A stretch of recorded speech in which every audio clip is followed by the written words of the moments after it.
and conduct a fucking interview that takes an hour long. Like, fucking information that those people extracted from me, they could write a fucking book about me.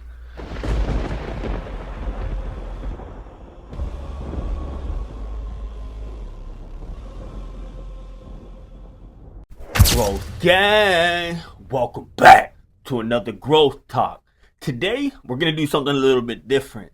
I'm kind of going through it. If we're talking full transparency and authenticity, which I like to keep it that way, I'm getting myself off of the weed, which I know can seem, you know what I mean, like nothing to most people, but it's basically my fucking heroin.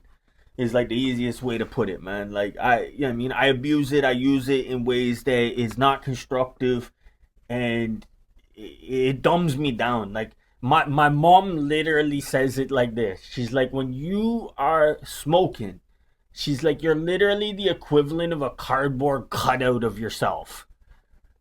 That hurt. Like it really did. The first time she told me that hurt. But now like I run with it. Like that's how I reinforce it. It's like I'm not myself. I'm not firing on all cylinders, and I'm not showing up in the capacity that I would like to. So she is absolutely right. The first time she said it fucking hurt, but it was a great way to frame it. Like honestly, like I'm it's like night and day. I'm a completely different person. So this is my third day not smoking. I smoked for the last time at like 11:58. New Year's 11:58 at night on New Year's Eve. So 3 days, you know, fuck, it doesn't seem like much, but it's the toughest. It's the toughest 3 days. Honestly, like it really is.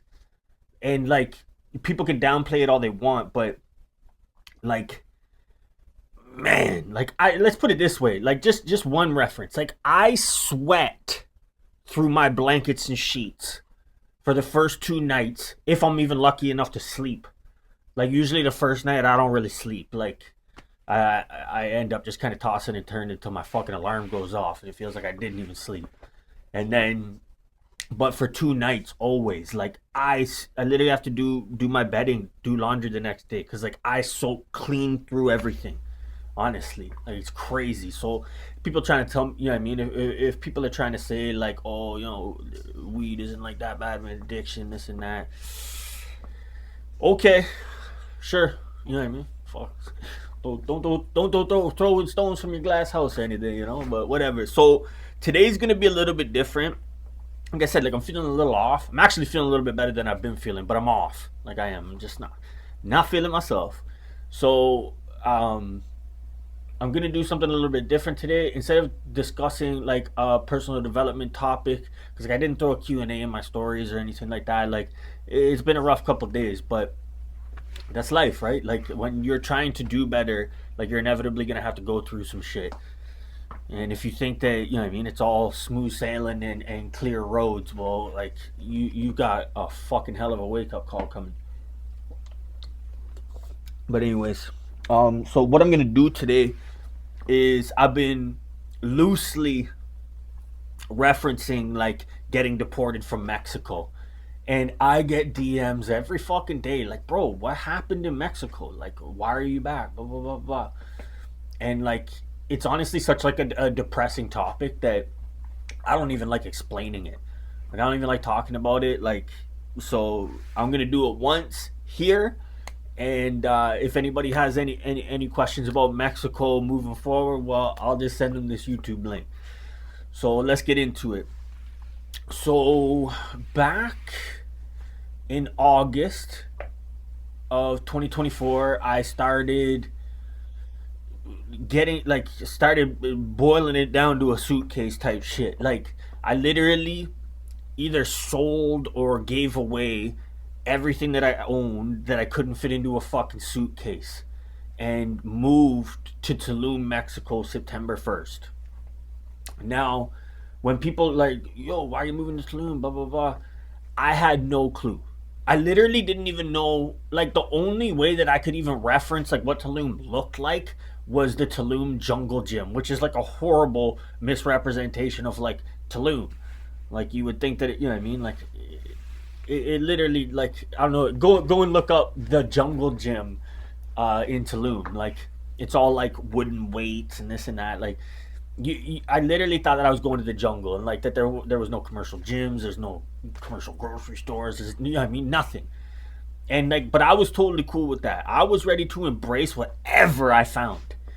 And like, obviously, like I did a little bit of what I mean, studying and stuff, but for the most part, it was it was a faith move.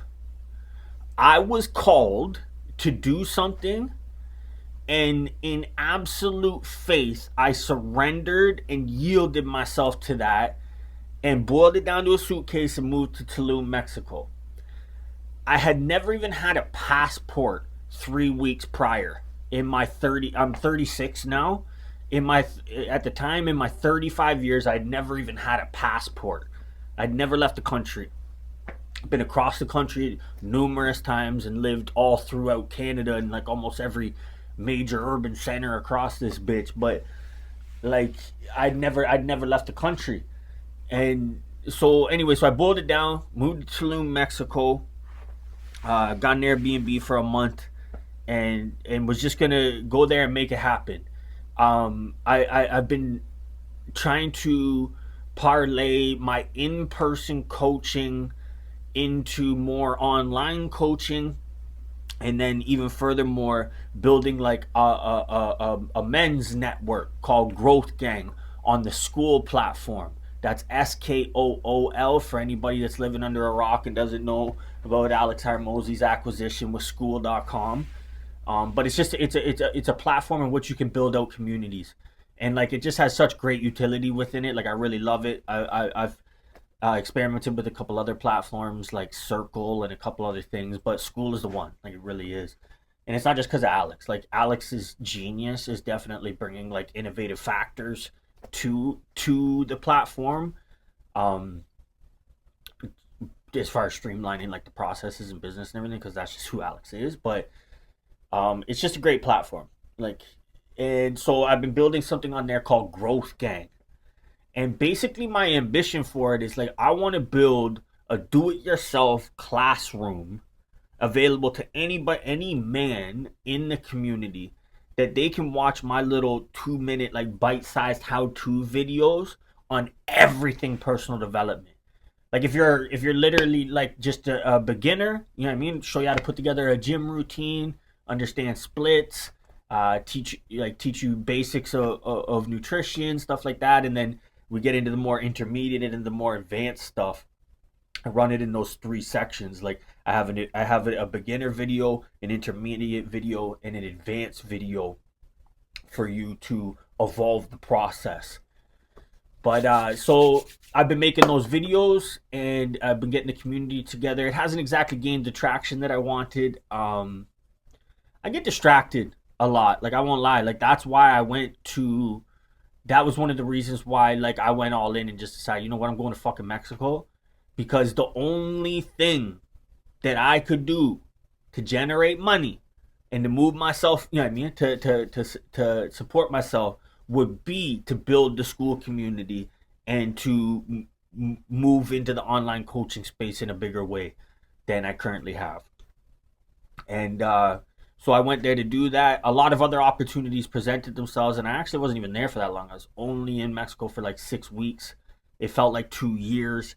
I literally have more friends in Tulum, Mexico, in that I met and you know what I mean, it created seasoned those relationships with in a 6 week period. Then like I have total in like in Canada. I've been here for 35 years, so it was like a very unique experience. I was embraced fully, kind of for the first time in my life, like because there's a lot of people there that are like 99% of the people that I interacted with in Mexico weren't even from Mexico. Like we're all from other countries. You got Australians, you got guys from Sweden, you got guys from the States, you got guys from the Netherlands, like basically everywhere. But we've all, you know what I mean, collected there. But there's just like a mutual admiration like between you and those men, because like we know what it took to up and leave everything that we knew and move to a foreign country and carve something out for ourselves. So like it's just a mutual admiration. Like we like it's like an immediate respect. Like it's just like fuck, I see you, bro. And like here, you know, what I mean, a lot of people like can falsely represent themselves as something. That's not so much the case in Mexico. Like it's really easy to see who you truly are. It's such a close knit community. Like it's really hard to be finessing and you know what I mean, spinning your web of lies and this and that. Like you really have no choice but to be your authentic self because it's gonna be shown to people anyway. So it was really cool. It's like honestly like and then it's so whatever. I'm gonna get off a little bit. Today's gonna be a little bit jumbled. Like I said, like I'm getting off the weed, so like my brain is literally thawing out. Like weed doesn't kill brain cells; it freezes them. So like my brain's thawing out. I'm feeling emotions I haven't felt in months. I'm feeling feelings, you know, everything that I haven't felt in months. Parts of my brain are firing that I haven't been using for quite some time here now. So bear with me. But yeah, so I moved to Tulum, Mexico, got myself an Airbnb for a month. I literally landed there, like full transparency, like because like, I'm pretty sure like a lot of people on my social medias and everything think I'm fucking rich. It is not yet the case, that's for sure. Um, I landed there with Airbnb booked and $230. That's it, and my suitcase. Literally, I was like, just so ready to go all in and embrace whatever was gonna be there. Like God genuinely whispered in my ear, "Go to Tulum," and I went, and I was greatly rewarded. I met a lot of amazing people. I was like I one of the like the biggest relationships that I had was with a guy Ryan Owens. Unfortunately, me and him had a bit of a falling out like right before I left. Literally just a miscommunication and like misappropriated energy, and then not taking the time to actually kind of discuss it, and you know what I mean, just kind of built a bit of a bit of a gap, you know what I mean, in that relationship. But like honestly, when I first met him, like that was my brother. Like I've never embraced a stranger the way that I embraced Ryan, and like there was a lot of growth in it for me as a man, like honestly. And you know what I mean, the respect and admiration that I had for him and his character as a man really, you know what I mean, allowed for a level of like accountability. Honestly, like I was fully accountable to the man. So but you know what I mean, at full transparency, like we just didn't have enough time in. Like we didn't have enough data to, you know what I mean, to really on each other, to really understand, like, you know what I mean, if the relationship was going to be was for a reason, a season, or a lifetime. It was for a reason and a season. And like I still call that man my brother. Like I hope that when I do go back to Tulum, that if he's still around, you know what I mean, that we can have that conversation and create that space for understanding and move forward. You know what I mean? Maybe not the same as it was in the beginning, but brothers nonetheless. So the first person I met was Ryan. I met him at Evolve Gym, and we hit it off, like straight up. Like we were kindred. Like we really seen each other in each other, and he he introduced me, you know what I mean, to a side of Tulum that like you have to be fully acclimated to even know. Like there's parts of Tulum that like they don't want the tourists to be a part of. Like they just don't. Especially like there's high season and low season in Tulum. In high season, you know what I mean? Like all the locals are literally just like safeguarding their things from all the cokeheads and partiers and stuff, right? So and then that carries on into low season.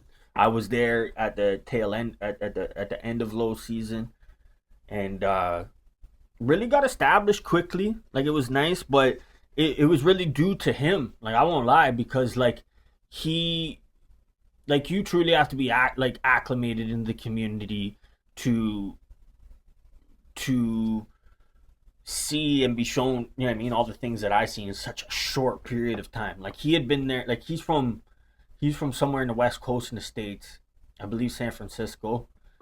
Um, and so so he had been in Tulum for 4 years prior to meeting me. Like he up and moved, you know what I mean? Same way. Called it Tulum, up, left everything, moved to Tulum from the States. And but he had been there for 4 years. So like he really like embedded me into the community, like, and it was so nice. Like it really was.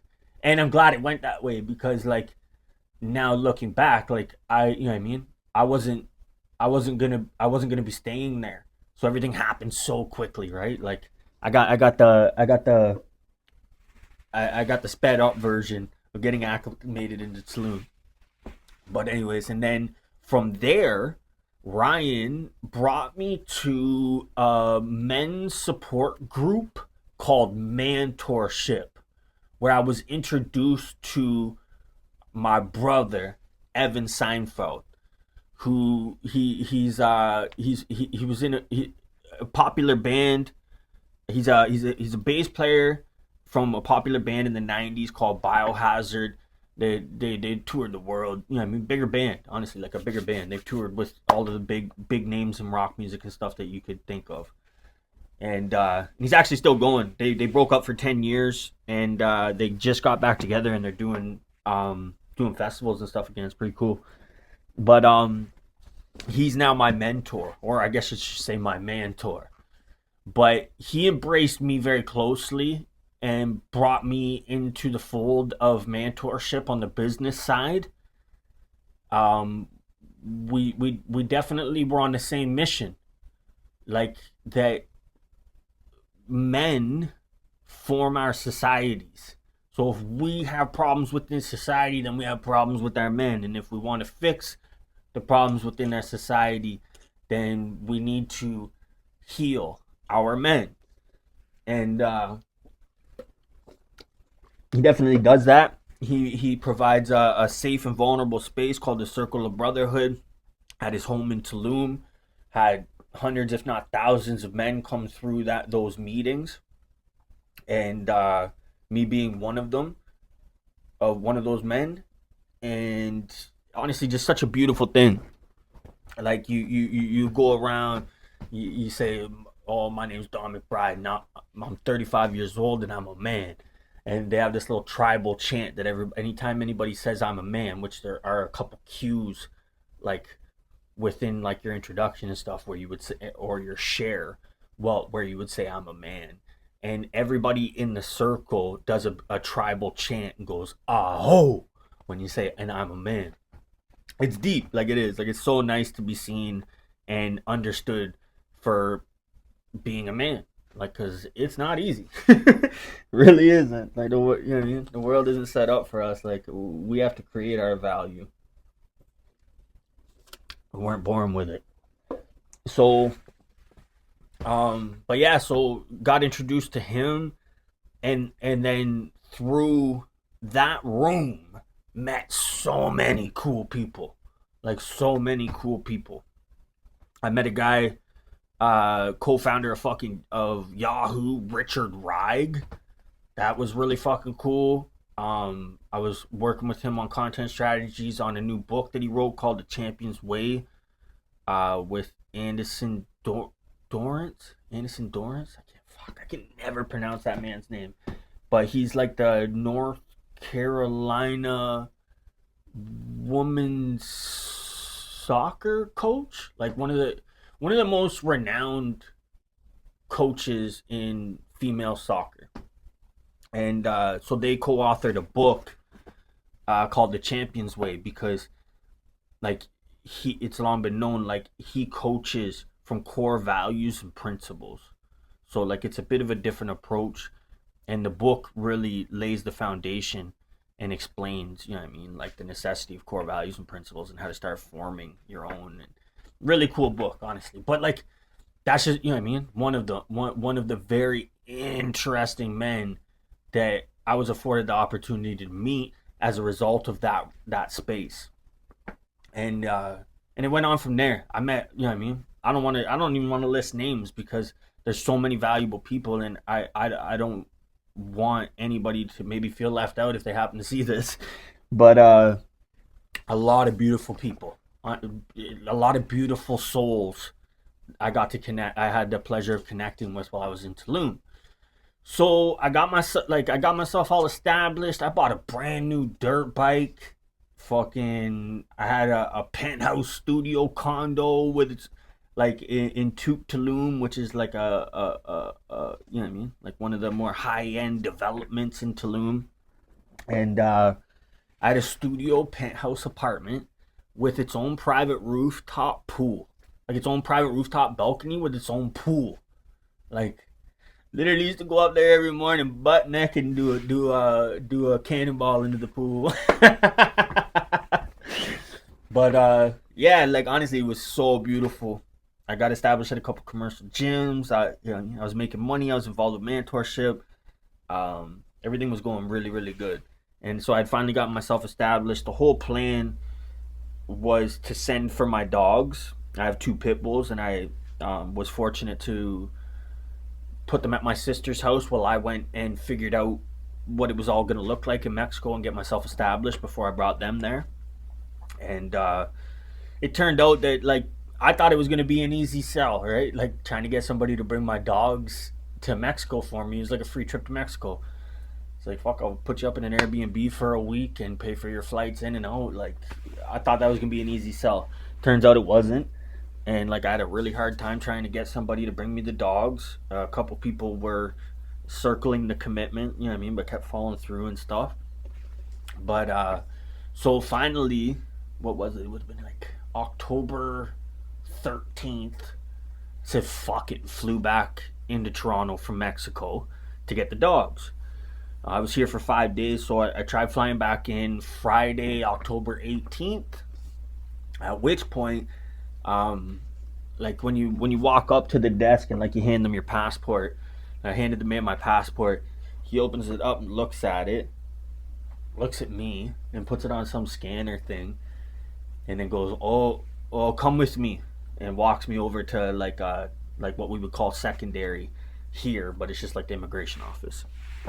I was fucking tripping. I was like, oh no.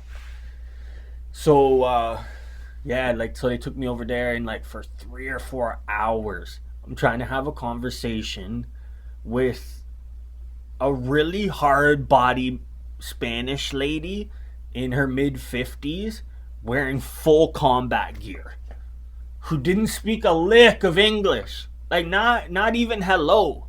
And was deeply offended that I came to her country and didn't speak any Spanish.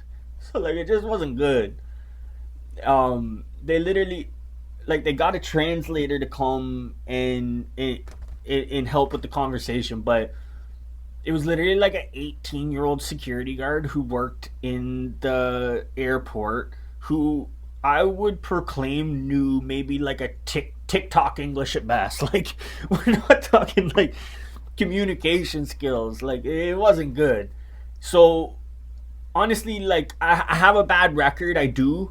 The first time, so circle back. First time I went in, they took my passport, looked at it. Buddy said, "Take your glasses." I took my glasses. He's like, "Okay," stamped it. "Welcome to Mexico," and sent me on my way. No scanning it, no nothing. And I was like, "Okay, sick." So, but the second time, in hindsight, looking back, the reason they scanned my shit is because like when he opened it up, he can see that I had a stamp from my entry 6 weeks before, which I have to assume is a red flag because like you know what I mean, like it's a drug hub country, right? Like like they have to be surveying that stuff. Like there's a lot of cartel activity moving in and out of Tulum and Cancun airports and stuff, right? So I have to assume that that was a red, like, well, I know, like, that was the red flag. He seen my previous stamp from 6 weeks before and was like, the fuck? And scanned my shit. And whatever, you know what I mean? Whatever red, you know what I mean? Red flag that generated. Then they took me in the second day and I'm talking to this woman in full combat attire and, like, the poor young translator, like, not their fault, right? Like, And like you can't even get mad at them that they don't speak English. They have fucking what, like 17 major fucking languages that frequent their country. You know what I mean? Like rather than trying to learn those 17 languages or picking what one you should, like it's probably easier for the people that are going to their country to just learn a little Spanish, right? Especially in their eyes, like, and completely understandable. So, like, I do have a bad record, but I can definitely tell you that throughout the process, like, and the questions that they were asking and stuff, like, I could tell that, like, they couldn't see my record. Like, they weren't looking at it. They were trying to ask questions to try and get me to describe what the record was about. I was being evasive at best. I wasn't being fully honest, that's for fucking sure. And, but honestly, don't think it really came down to that. I would say the reason I got thrown in a fucking cell and deported, denied re entry into Mexico, was literally just poor communication through bad translation. Straight up. Like, that is literally why I got deported. Why I got detained and deported. Because, like, you think about it, right? Like, you ever watch border control or whatever, Canada Border Services? Like, even coming back into Canada, man, like, the interview that they conduct on you is fucking insane. Like, the questions that they ask you, like, invasive isn't even the fucking word. Like, when I came back, like, I had two different kinds of condoms. Like, I had some Trojans and I had some Magnums. And the cat was like, he spent like a good 10 minutes like grilling me about why do I have two different kinds of condoms. And like, at first, like in the moment, like, I was so thrown. I was like, what the fuck does this guy give a shit about my condoms? Like, what the fuck? But then I realized, like, after the fact, that it was probably more tied to the fact that, like, I could have been carrying something in my jailhouse suitcase type shit, right? Like, so, like, at first I was just like, what the fuck is this guy so fixated on the fact that I have two different kinds of condoms in my fucking luggage? And like, but obviously, like, looking back on it, like, I realized it was probably more around, you know, for drugs type shit. So, fucking. Anyways, where am I at in the story? So, yeah, like, just a really bad translation, honestly, because, like, if I think about the interview that they conducted with me in English, that woman was trying to do something similar with a language barrier, and, like, she would say 30 words to the translator say 4 words to me, I would say 30 words back to the translator, and the translator would say 4 words to her. So, like, there's just no way that she was extracting the information that she was trying to extract in order, you know what I mean, to conduct her interview and make a decision. But so I think that they decided with it's probably just easier to not let me in. Not to mention, like, I showed up like an asshole wearing all my jewelry and everything. I thought that it would be easier to get my jewelry into the country if I was wearing it rather than, you know what I mean, like, if they had to go through my suitcase or anything and pulled it out and start, like, what the fuck is all this? You probably would have made me pay some money on it or something. So I thought, you know what I mean, I'll wear it. What an idiot move. Like, honestly, they probably didn't let me into the country just out of a safety concern. Like, are we really letting this tatted up Canadian wearing a Rolex and a bunch of diamonds into our fucking country so he can get shot in the fucking head somewhere? Honestly, could have been a part of it. I won't lie. So, yeah, fucking. So the craziest part, I've been leaving all this out. I have my fucking dogs with me. Like, I got my 2 pit bulls, my 2 females, Prada and Fendi, in cages. Like, I put them in cages 5 o'clock in the fucking morning in Toronto on Friday, and the whole time that they detained me until they flew me out, they would not let the fucking dogs out of the cage. My dogs were in those fucking crates for 37 hours. Like, they didn't fucking get out till I put them in Friday, 5 a.m. in Toronto. They didn't get out of those crates until I cut them out, like, cut the zip ties and let them out at 7 p.m. on Saturday in Montreal. Fucking crazy. Like, honestly, like, I kind of hate like I resent the fact that I'm good at jail. Like I don't like it. I don't want to boast about it, but like I am. Done a lot of fucking time in jail. Like it's not the biggest fucking deal to me. Like I'm sure, you know what I mean? Like it's the end of the world and rock a lot of people's boat. I just went and had a fucking nap. Like, you know what I mean? I'm not gonna fucking get all bent out of shape. But at the same time, like I was trying not to fucking panic. Straight up trying not to panic. Because like everything that I was about to do with my life was grounded in me living in Mexico. So like it really rocked my boat, definitely. So but anyways, yeah, so they fucking held me. The next flight wasn't until the following day at like fucking it was like 1 o'clock, 1 or 2 o'clock in the afternoon. So by the time like I got like and I had to do a layover in Montreal before I flew into Toronto. So like I literally like and I wasn't even supposed to leave like security to do my like transfer to my flight, but I literally went and got the dogs like out of the luggage and cut them out of the things and took them outside. I was like, I don't give a fuck if we miss the flight, whatever. Like, there's no way that I'm not letting them out at the first fucking opportunity that I get. So I let them out of the fucking cages to go to the bathroom and stuff in Montreal. And there was a bitch. Like I missed my connecting flight and everything. And it's funny because like it wasn't even as a result of like me getting the dogs out and all of that stuff. So yeah, so fucking it's crazy. Literally, so you know what I mean. Got detained, doing a fucking like putting a fucking cell in the airport in Mexico. They kept the fucking dogs because like you should have seen the woman's face when they were telling me like, yeah, we're gonna deny you entry into Mexico today, da da da da. And I was like, I have dos para, which is two dogs. Para is dog in Spanish. It's like I have dos para in luggage. You should have seen her fucking face drop. Like, you have two dogs?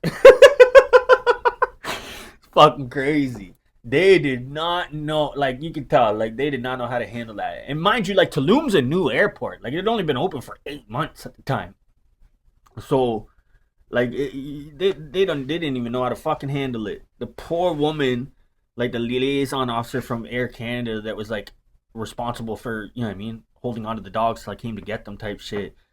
Holy fuck, like that poor woman, man, like you could tell she actually had a heart and was just so fucking perplexed and broken by the fact that they would not let them out. Like there was two agencies and nobody could make a decision, right? Like you got the immigration, Mexico immigration, and then you've got like the police, like so like that are policing the airport type shit, like the National Guard, whatever the fuck you want to call them, the army, like the military. So the two of them couldn't make a fucking decision like of how to let the dogs out to go to the bathroom and like all this bullshit. So they literally left them in fucking cages overnight. Like if you've ever flew into Tulum, then you know what I'm talking about. But like when you come down the ramps and you come into the area where like everybody goes through the little um like all the ropes, when you go through the ropes to go up to the desks to get your passport checked, get your stamp, and get into the country. Fucking, they literally kept them in that fucking room, like in that terminal overnight with with an Air Canada staff and a fucking security guard from the airport. Which like I don't even know how the fuck that worked because like when I flew in, like they detained me at like 11 o'clock in the morning on a fucking Friday. They they were there the whole fucking time. Like I don't know if those people worked for 24 fucking hours or what it was, but like I'm telling you, like 7 o'clock next morning, like they were still there. Like because they let me out a couple times to give water to the dogs in a squeeze bottle through the fucking cage. Which like I told them, I was like, you guys are better off to just not even let me come out here. I said because one of these times I may have a hard time about the fact that you're not letting my fucking dogs out of the cage and that they have to go to the bathroom. I was like my parental, you know what I mean? My like the fact that I'm their fucking guardian and responsible for them. I was like, I might just fucking freak out. Like I'm not gonna lie. So I can't promise I'm not gonna fucking file out. And they were being really cool with me, straight up. Like you could tell, like they were like, fuck, like just don't. Like nobody, there wasn't any hard body Mexicans in there. That's for fucking sure. Like it was all just like a bunch of young, you know what I mean, like young guys and stuff. Just all like, all right, buddy, please, like we're sorry. But oh, so another thing, and like the reason why I'm wearing this too is like well, not the only reason I'm wearing this. I have fucking chemical burns from dyeing my beard on my fucking face, and it's driving me nuts. So it's just easier to wear this. Might fuck around and go viral for fucking looking like a scammer, anyways. Fuck it, we'll see how it hits. But what's it called? So I was very very lucky because I got two phones, right? So fucking she the young girl's doing the translation. She's like, I'm gonna have to take your phone soon because like I'm sitting there, you know, on my phone. I was like, what do you mean you gotta take my phone? And she's like, we gotta take everything off you. I was like, what? She's like, yeah, like we're gonna need your bag. Like you're gonna have to take all your jewelry off. You're gonna need your shoes, all that stuff. I was like, oh wow. I was like, okay, fuck, all right. So fucking my slick ass, uh, as soon as nobody was really looking, slipped my other phone into my fucking drawers like this. Because they didn't know I had two phones. My other phone was in my bag. So fucking, I ended up like the phone that I used. I slipped that into my fucking drawers and pulled the other phone out because they're identical. They look the exact same. They're both iPhone Pro Maxes and they both have the same case. So fucking, I got really lucky. Honestly, that really got me through that 24 hours. I probably would have been freaking out a little bit more, but I had my phone the whole time. So I was in touch with all my people. You know what I mean? Getting some counsel and you know what I mean, from my brothers and stuff. And it was good. Like it was good. I was able to let everybody know what was going on with me and stuff like that, and try and get some advice from people that I know in the country. You know what I mean? That have some immigration experience and stuff. See if there's anything I could do. Basically, I was trying to figure out like, is it too late to bribe somebody? Like, at what point was that good? Because like everything in Mexico is for sale. Straight up, like that's one of the coolest things about Mexico is like that place is for sale. Like if you got money, you're good. You can do whatever the fuck you want there. Straight up. Um, but yeah, fucking. So I have my phone, and like the cell wasn't even that bad.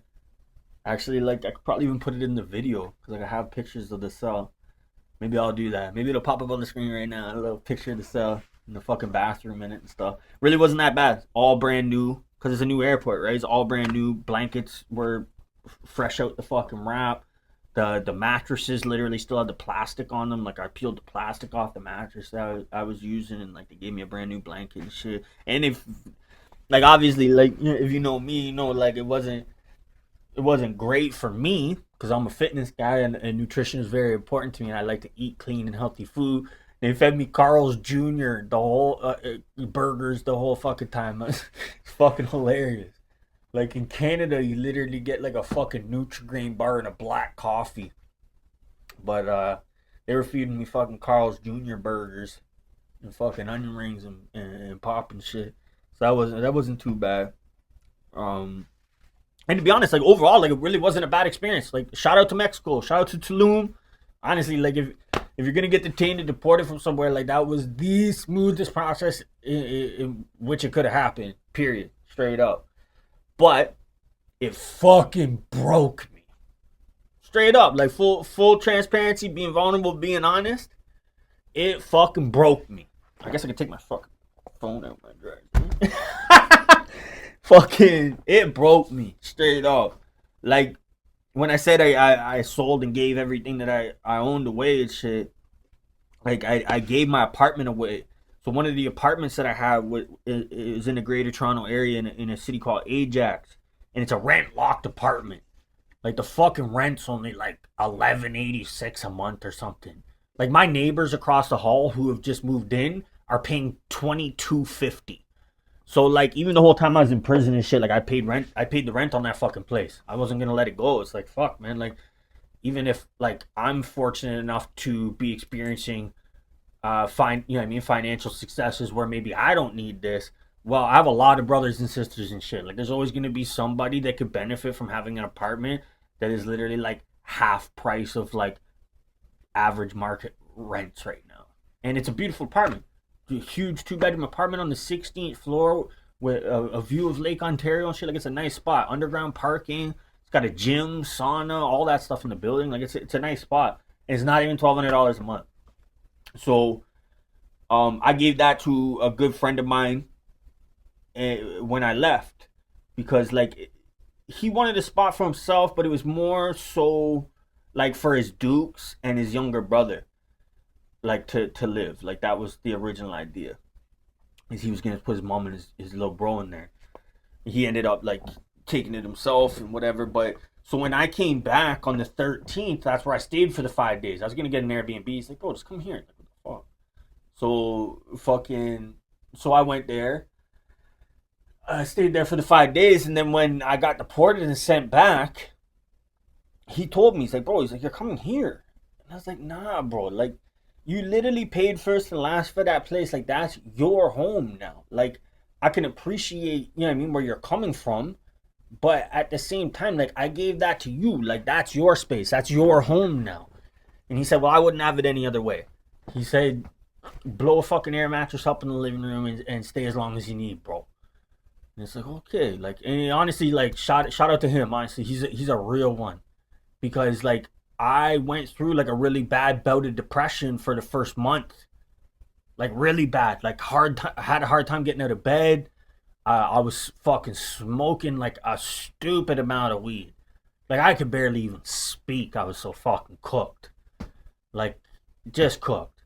Like, basic, like, so I smoke what's called pissers, like buckets, like gravity bongs, and like I put grabba in it, some of the craziest weed you ever seen in your life. Like, it's not good. Like, I literally figured out how to get opiate high off of weed, and I maintained that shit all fucking day, and it just wasn't good. But it does help in my depression cycles. Like, I won't lie. Like, when I'm going through that, like, it numbs me out to the point where like suicide doesn't have to become an option type shit.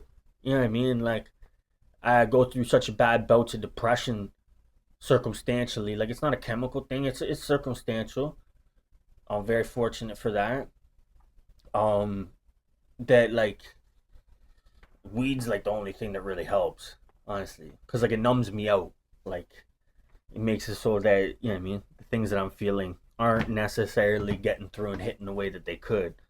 Now, obviously, that has its yin and its yang, and that's why I don't like smoking all the time, because like you're supposed to be uncomfortable when there's something to be uncomfortable with. You're supposed to feel pain, you know what I mean, as a motivator. So when you're just numbing yourself out and stuff all the time, like, you live in the middle. Like, you never actually get into enough pain to force you to make the change, right? Or to do what you got to do. So that's the only problem with the weed, is like it serves and then it doesn't. But yeah, I mean, it's like I can only pray that I don't get my boat rocked so hard like that. And like, I usually don't. Like, I usually don't. Usually I have things in place that make it so that like I will be okay.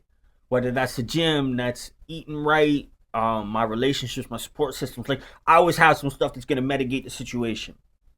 Unfortunately, what happened when I came back from Mexico is every ideal that I had formed myself for my future self had just been ripped right out from under me. Like, I had no plan. And like, I'm a have a plan, work a plan kind of guy. So like, it really fucking rocked me. Like, I won't lie, really fucked me up. So like I said, like October 18th, like, it's what? It's fucking January 3rd now.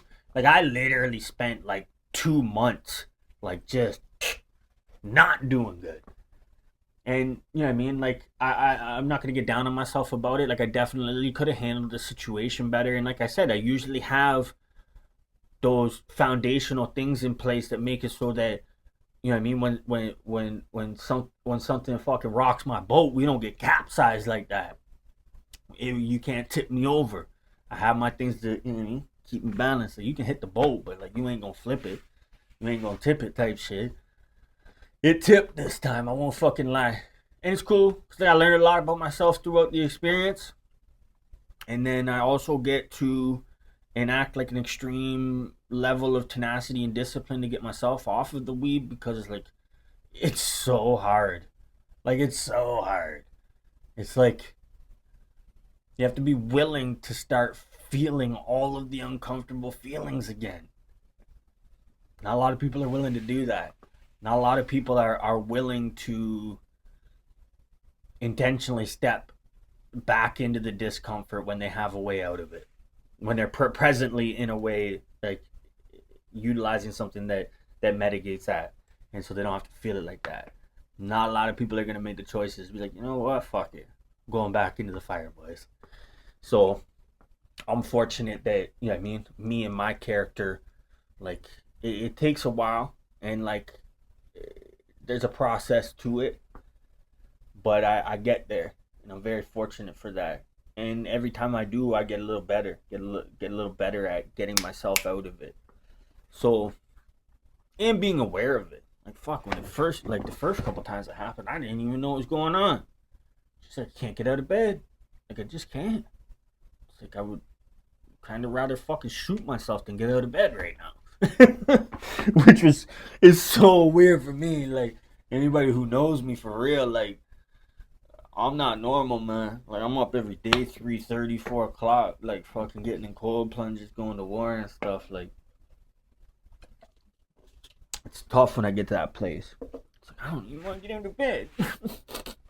And like I don't know, like the world would want you to think that like you know what I mean, none of that stuff's real. And like I really subscribe to what Andrew Tate says about depression. That like I refuse to believe in something that isn't empowering. Like if it doesn't empower me, then I refuse to believe in it. Like I refuse to believe in things that steal my power. So like I love that. And like you know what I mean? But like if you were to flash back to like 20-year-old Andrew and stuff, probably have a little bit of a different story to tell you about it.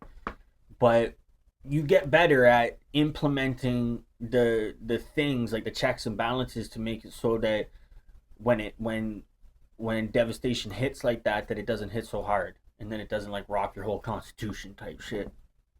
Um and like I'm definitely working on that, and that's the cool thing is like it created an introspective point to be like, okay, like I'm not insulated enough to handle these big blows.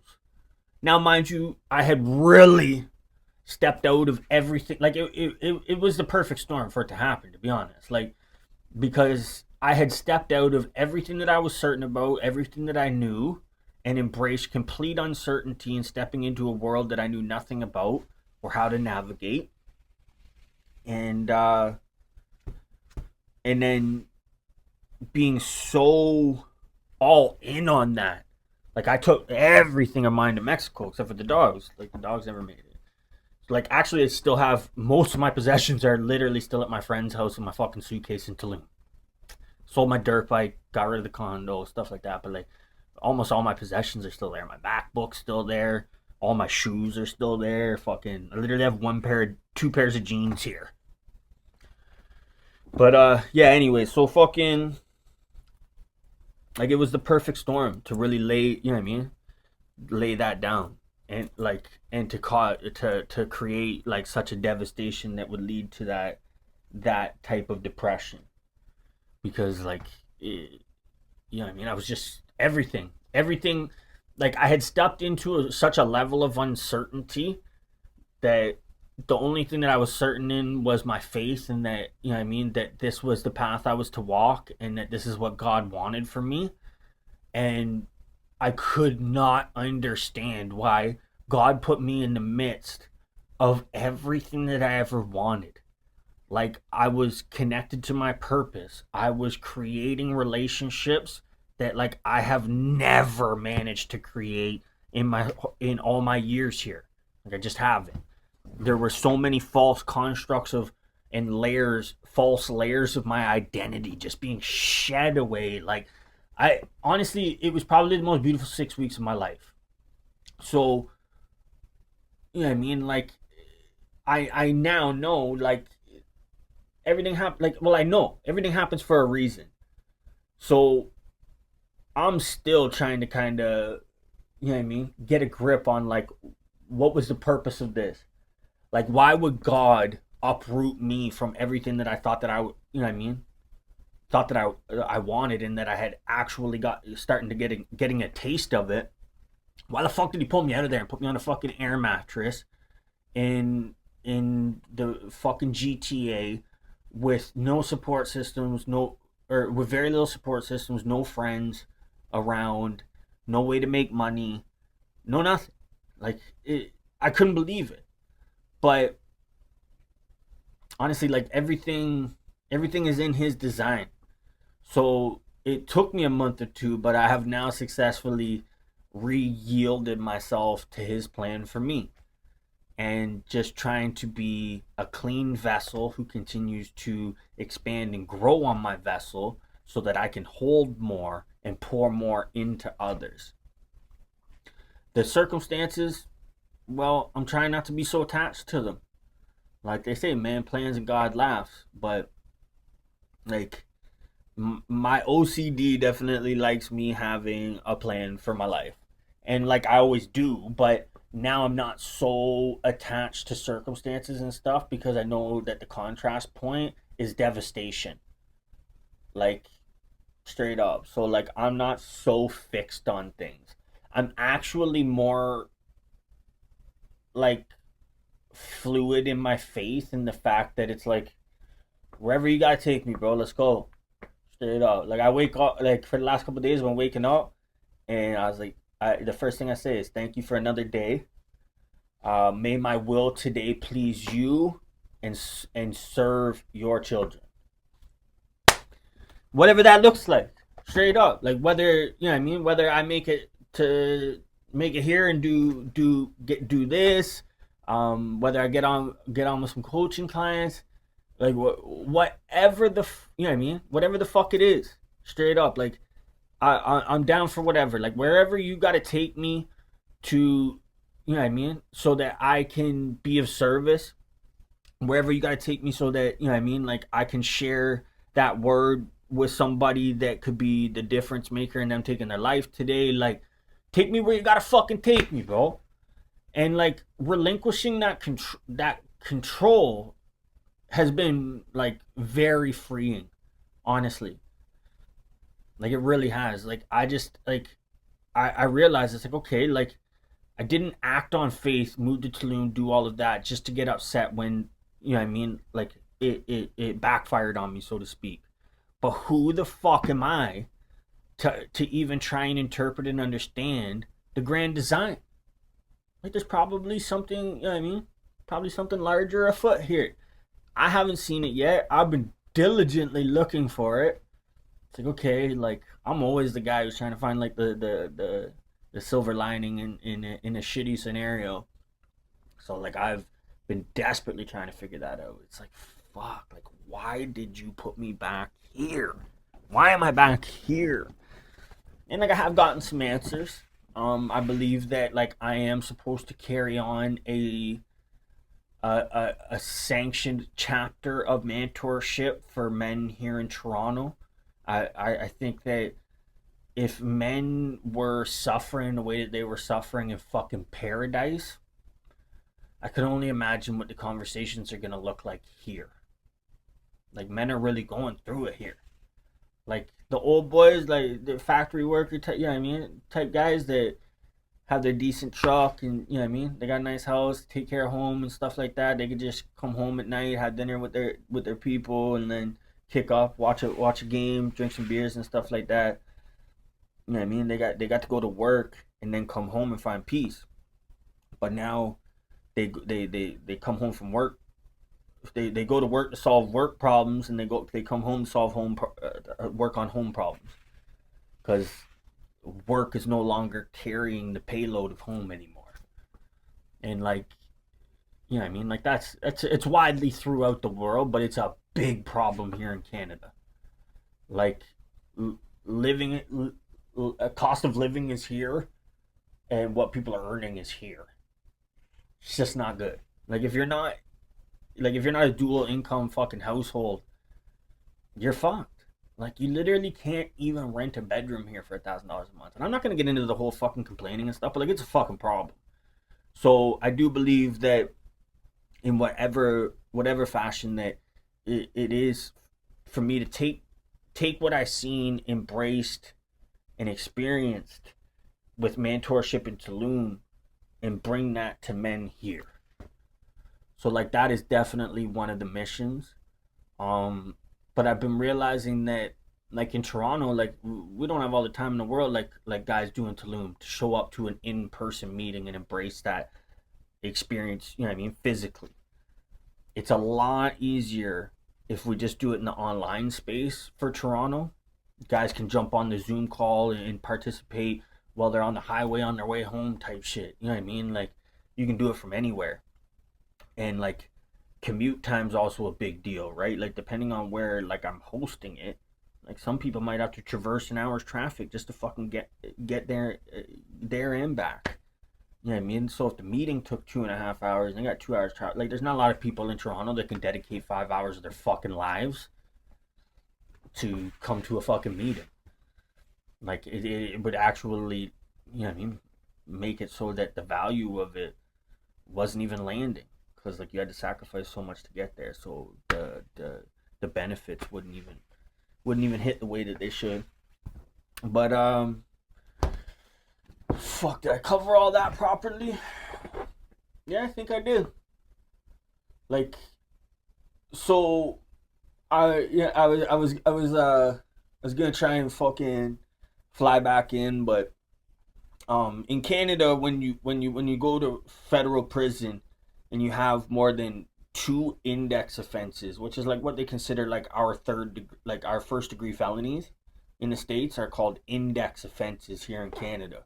So if you have two index offense convictions, um, you get put on a fucking federal prisoner like a federal inmate registry, and fucking like it's not the biggest deal, but like you go in there, they take pictures of you and shit once a year and stuff, like update any tattoos, anything like that. Like they got your DNA, all that bullshit. And then but the biggest bitch and inconvenience for me is like I've gotta report all my travel. And so the day that I got deported, I got detained and deported, like I was usually, you know what I mean? Like I was just reporting all my travel like on the fly, like as it was happening. So it's like I was literally gonna text like the cop that like my officer that oversees me, and just be like, "Hey, I landed in Mexico today. I'm staying at this address, and I'll be here for this long."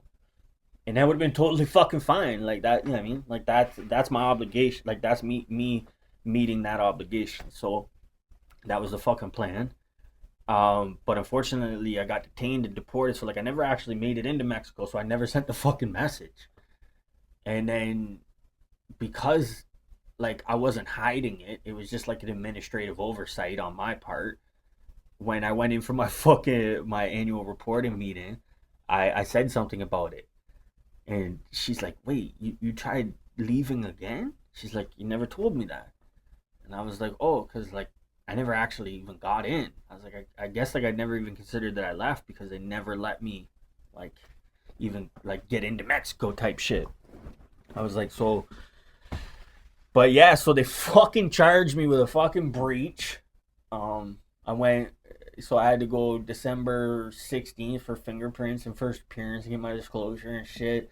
They're actually asking for 30 days. Like, it's so fucking cheesy. Like, that this is what we're wasting the course time with. Like, it's an administrative oversight of me fucking reporting my travel itinerary. Fucking cheesy.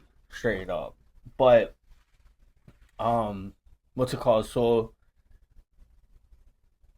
yeah, and then so I went for that. Now I have court again on the 9th of January. It's January 3rd. But I'm just gonna go in there and tell them like, you guys just throw this the fuck out. Honestly, like maybe give me like a what do they call that? Like a conditional discharge or something. You know what I mean? Like where like the charge is dropped. Like if you don't reoffend in the next 6 months or something like that. Like which is likely what'll happen. What it did do though is like it stopped me from like all out pursuing getting back into Mexico at the time Because, like, there was no way I was fucking staying here. There was no fucking way I was staying here. I didn't, you know what I mean? I didn't care if I had to try and apply for temporary residency to get back in. I contemplated going and getting a replacement passport so that the existing stamp that was the red flag in the first place wasn't in there. And then flying into Cancun instead of Tulum. And then just fucking getting somebody to pick me up and take my place in Tulum.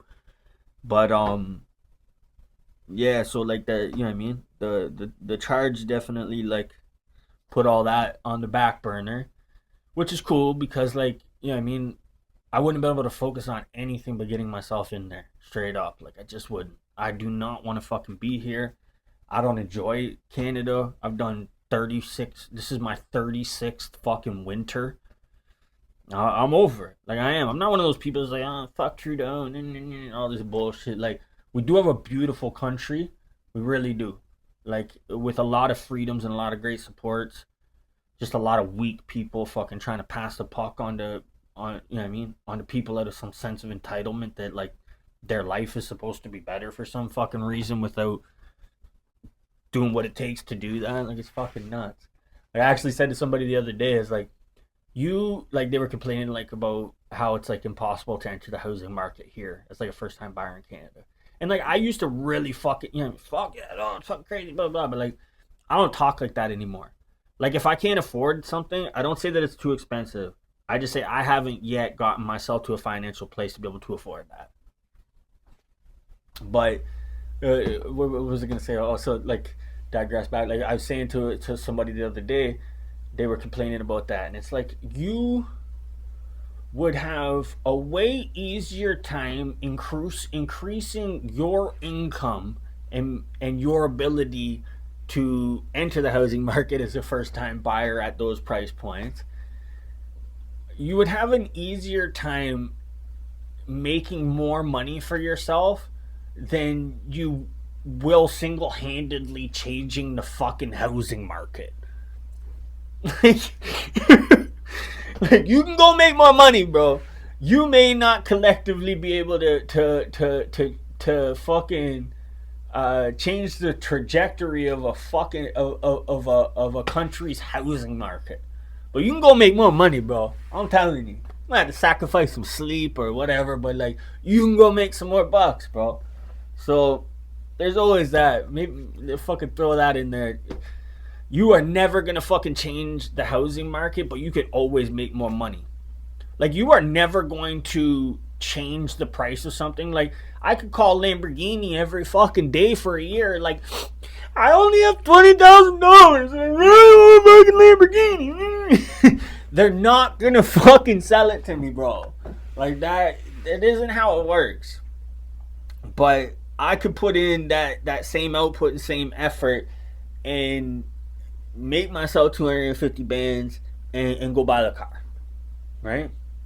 Like you're not gonna change price points and like market price, like market pricing and stuff like market trajectory, market share, market pricing. Like you're not gonna change any of that, bro. But you can go make yourself some more money, I promise. Like you really can.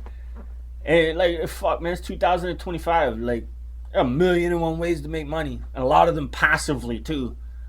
Like fuck, I could show you a million ways to have your money make some money, make a little extra income. You know what I mean?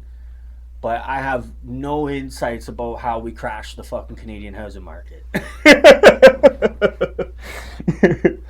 Oh, it's 10:55. Anybody's into numerology like I am. But yeah, so that's the Mexico story. I was detained, deported, back to fucking Canada. Ugh. Fuck. Really rocked my constitution, honestly. Coming out of it, I'm on the other side. I'm 3 days off the weed. Starting to fucking feel better. I've reformulated a fucking plan for myself that is not in any way geographically centered. That's definitely one thing that came out of this. Like, my plans are now very liquid when it comes to the geographic centers in which they need to be operated. Fucking do whatever. Like, I can do what I'm about to do with my life from anywhere. And I fucking love that freedom. Like, I really do. Like, if I want to move to Bali if I want to move to fucking Medellin, if I want to move to Medellin, anywhere, like whatever, I can do for a living what I am about to start doing for a living anywhere. And that's this. Honestly, as long as I got a fucking internet connection and a fucking camera, I'll be good to go. But yeah, so that's the Mexico story. Definitely just wanted to get on the camera and kind of wrap this out. Wasn't really feeling on fire today. I'm feeling a lot better now that, you know what I mean, got the conversation started here. I spend a lot of time alone lately, straight up. So, like, fuck, like this might be the first time I even speak in a day, right? Like, I might not even have a conversation with somebody until I get here and turn the fucking camera on. So, like, it's really nice. And I really enjoy this, straight up. So if you're still here, that's the Mexico story. A little bit different from, you know what I mean, the average growth talk. Tomorrow we're going to get right back into it. I'm actually about to go into my Instagram stories and post the topic so that people can take part in the Q&A segment. But yeah, that's the Mexico story. I appreciate you guys listening. Hopefully you found it intriguing. I know a lot of people were pretty confused, like, how in the fuck did you get detained and deported in Mexico? Like, I thought anybody can get into Mexico. Well, evidently not. But until next time, let's grow together.